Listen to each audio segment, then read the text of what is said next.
Hello दोस्तों, मैं मुकेश। आप सभी को आपके प्यारा सा यूट्यूब चैनल टीचमेंट एकेडमी पर बहुत बहुत स्वागत है।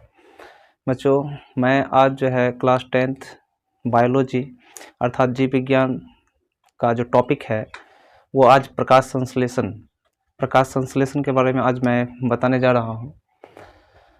और आप सभी को इस वीडियो को शुरू से लेकर अंत तक देखना है और प्रकाश संश्लेषण को समझना है। काफ़ी जो है इम्पोर्टेंट टॉपिक है, काफ़ी भी आया है। प्रकाश संश्लेषण कैसे होता है, प्रकाश संश्लेषण क्या है, आप क्या इसे समझते हैं, तो आज जो है इसके बारे में हम लोग चर्चा करने वाले हैं।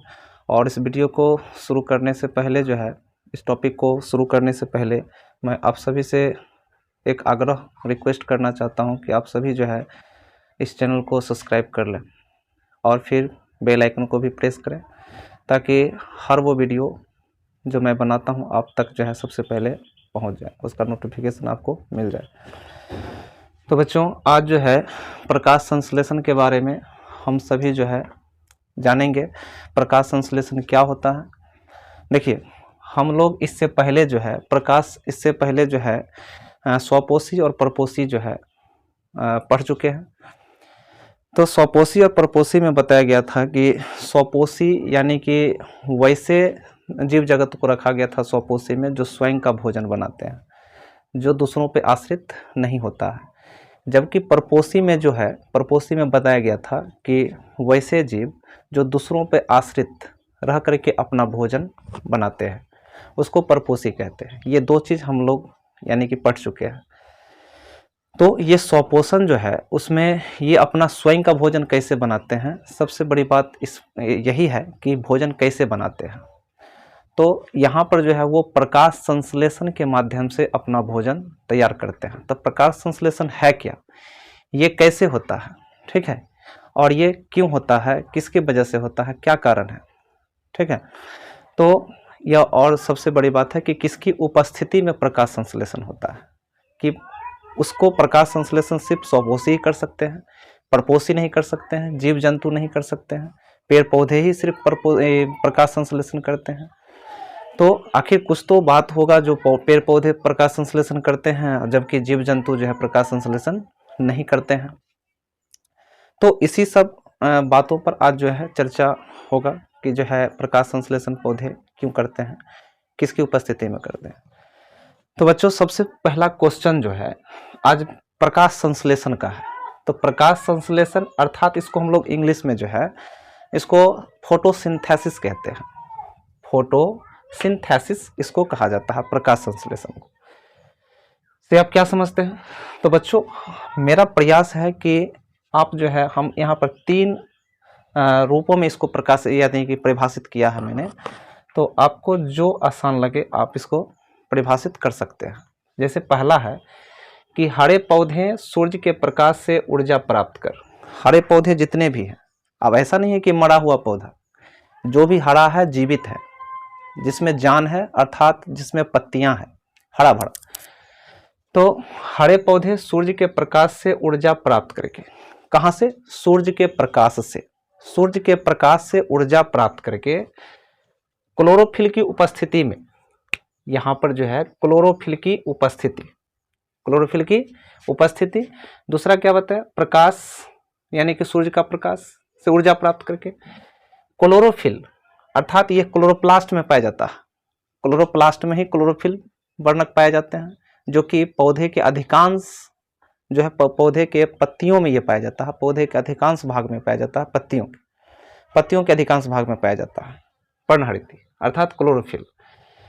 तो क्लोरोफिल की उपस्थिति में कार्बन डाइऑक्साइड या अर्थात CO2, जल अर्थात H2O यानी कि जल का सूत्र है, कार्बन डाइऑक्साइड का सूत्र CO2 है, के द्वारा अपना भोजन अर्थात कार्बोहाइड्रेट, बच्चों जिसको हम लोग ग्लूकोज भी कहते हैं, कार्बोहाइड्रेट का संश्लेषण करते हैं। कार्बोहाइड्रेट क्या है? कार्बोहाइड्रेट पौधे का भोजन है। पौधे का क्या है? ये कार्बोहाइड्रेट भोजन है। तो इसी प्रक्रिया को हम लोग जो है प्रकाश संश्लेषण कहते हैं। एक बार फिर इसको रिपीट कर लेते हैं। हरे पौधे सूर्य के प्रकाश से ऊर्जा प्राप्त करके क्लोरोफिल की मौजूदगी में कार्बन डाइऑक्साइड, जल के द्वारा अपना भोजन तैयार करते हैं। और भोजन क्या है? वो कार्बोहाइड्रेट है। इसी को हम लोग क्या कहते हैं? इसी प्रक्रिया को हम लोग प्रकाश संश्लेषण कहते हैं। क्या कहते हैं? प्रकाश संश्लेषण। तो किसकी किसकी उपस्थिति में हुआ? तो यहाँ पर देखिए, सूर्य का प्रकाश, क्लोरोफिल, कार्बन डाइऑक्साइड और जल की उपस्थिति में। ठीक है, ये चार चीज की उपस्थिति में पौधे क्या करते हैं? कार्बोहाइड्रेट का निर्माण करते हैं, अर्थात ग्लूकोज का निर्माण करते हैं। और वही उनका भोजन है। वही उनका क्या है? भोजन है। और इसी को प्रकाश संश्लेषण भी अर्थात फोटोसिंथेसिस कहा जाता है। ठीक है, अब दूसरे शब्दों में भी आप इसको जो है परिभाषित कर सकते हैं। अब देखिए, यहाँ पर चार चीज है, तो चार चीज पूछता है। यहाँ पर प्रश्न ऐसे भी पूछा जाता है कि प्रकाश संश्लेषण प्रक्रम में कौन कौन सी पदार्थ की आवश्यकता होता है? प्रकाश संश्लेषण प्रक्रम में कौन कौन से पदार्थ की आवश्यकता होती है जिससे प्रकाश संश्लेषण पौधे कर पाते हैं? तो वो बच्चों चार जो चीज है, पहला हो गया जैसे सूर्य का प्रकाश, दूसरा हो गया क्लोरोफिल जिसको पर्णहरित भी आप कह सकते हैं, तीसरा हो गया कार्बन डाइऑक्साइड और चौथा हो गया जल। ये चार चीजों की उपस्थिति में ही पौधे अपना भोजन अर्थात कार्बोहाइड्रेट का निर्माण करते हैं। अगर इन चारों चीजों में से एक भी चीज अगर अनुपस्थित रहेगा तो फिर प्रकाश संश्लेषण की प्रक्रियाएं बाधित हो जाएगी, अर्थात नहीं होगा, है ना। अब इसी चीज को जो है हम दूसरे शब्दों में भी परिभाषित कर सकते हैं। जिस प्रक्रम के द्वारा, कोई भी प्रक्रम हो, पौधा अपना भोजन तैयार करते हैं, उस मूलभूत प्रक्रिया को ही क्या कहा जाता है? प्रकाश संश्लेषण कहते हैं। ये छोटा सा बच्चों, ये छोटा सा परिभाषा है, आसानी से याद आप रख सकते हैं। तो जिस प्रक्रम के द्वारा पौधे अपना भोजन तैयार करते हैं, उस मूलभूत प्रक्रिया को या प्रक्रम को ही प्रकाश संश्लेषण कहा जाता है। या फिर आप इसको इस तरह से भी परिभाषित कर सकते हैं, जब पौधे प्रकाश ऊर्जा को रासायनिक ऊर्जा में बदलकर अपना भोजन तैयार करते हैं, उसे प्रकाश संश्लेषण कहते हैं। उसे क्या कहते हैं? प्रकाश संश्लेषण कहते हैं। उसे प्रकाश संश्लेषण कहते हैं। तो तीन तरह से आपको जो है यहाँ पर प्रकाश संश्लेषण को डिफाइन किया गया है, परिभाषित किया गया है। और जो इसमें से आसान लगे आप लोगों को, जो आसान लगे परिभाषा, उसको आप याद रख सकते हैं। मेरे हिसाब से सबसे बेटर ये है, जो कि काफ़ी, यानी कि एक भी नंबर इस पर आपको नहीं कट सकता है, क्योंकि ये फुल डिटेल्स में दिया हुआ है किसकी किसी उपस्थिति में प्रकाश संश्लेषण होता है। अब यहाँ पर जो है आपको एक प्रश्न ऐसे भी पूछा जाता है कि संपूर्ण प्रकाश संश्लेषण प्रक्रिया को रासायनिक समीकरण के द्वारा व्यक्त कीजिए। अब रासायनिक समीकरण की बात कर देगा कि संपूर्ण प्रकाश संश्लेषण की प्रक्रिया में एक समीकरण दीजिए, रासायनिक समीकरण। तो संपूर्ण प्रकाश संश्लेषण, जो पौधे प्रकाश संश्लेषण की प्रक्रिया किए हैं, तो उसको जो है प्रकाश संश्लेषण के प्रक्रम में एक समीकरण को व्यक्त कीजिए, समीकरण के रूप में। मतलब इतना जो बात हम बोले हैं, उसको एक समीकरण में ही आप व्यक्त कर दीजिए, डिटेल्स कर दीजिए। जो इतना बात बोला गया है उसको एक समीकरण में।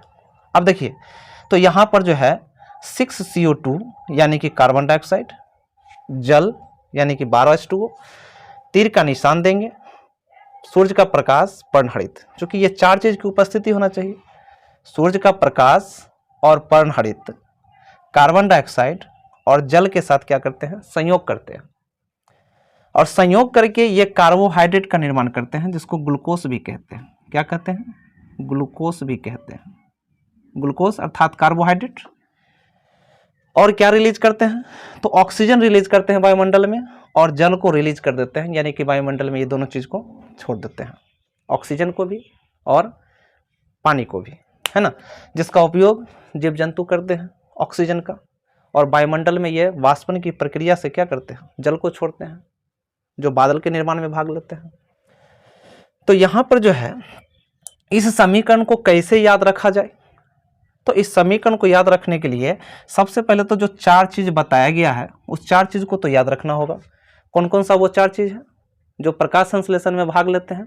तो वो चार चीज है, जैसे कि कार्बन डाइऑक्साइड 1 नंबर में, 2 नंबर में हो गया जल, तीसरा नंबर में सूर्य का प्रकाश, और चौथा नंबर में पर्णहरित। ठीक है, इन 4 चीज़ों को याद रखना होगा। तो कार्बन डाइऑक्साइड यानी कि CO2। अब यहाँ पर जिस ये बैलेंस किया हुआ है, यहाँ पर जो 6 देख रहे हैं ना, ये बैलेंस किया हुआ है, तो आप लोगों को कैसे बैलेंस करना है, कैसे याद रखें कि यहाँ पर जो है क्या होगा नहीं होगा।